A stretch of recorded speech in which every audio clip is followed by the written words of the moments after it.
বাসায় টুকটাক কাজ চলছে, তাই আজকে রান্না বান্নার দায়িত্বটা আমি নিয়েছি। তো সারাদিন কি কি করলাম সেটা নিয়েই থাকছে আজকের ভিডিও। হ্যালো এভরিওয়ান, আসসালামু আলাইকুম।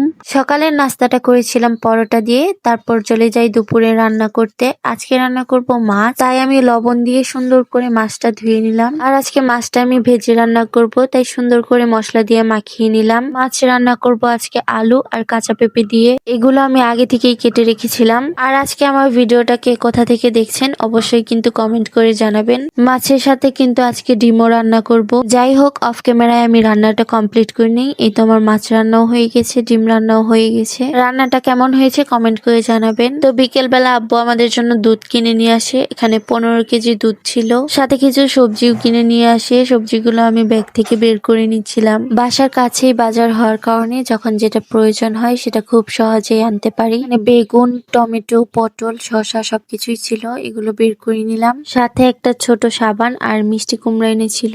এই তো সবগুলো সবজি এখন আমি ফ্রিজে রেখে দিব, তাই গুছিয়ে নিলাম। তারপর আব্বু দুধটা ঢেলে নিচ্ছিল, কারণ বোতলে থাকলে দুধটা নষ্ট হয়ে যাওয়ার সম্ভাবনা আছে, যেহেতু প্রচুর রোদ। আজকে এখানেই শেষ করছি। ভিডিওটা ভালো লাগলে একটা ফলো দিয়ে পাশে থাকবেন। আল্লাহ হাফিজ।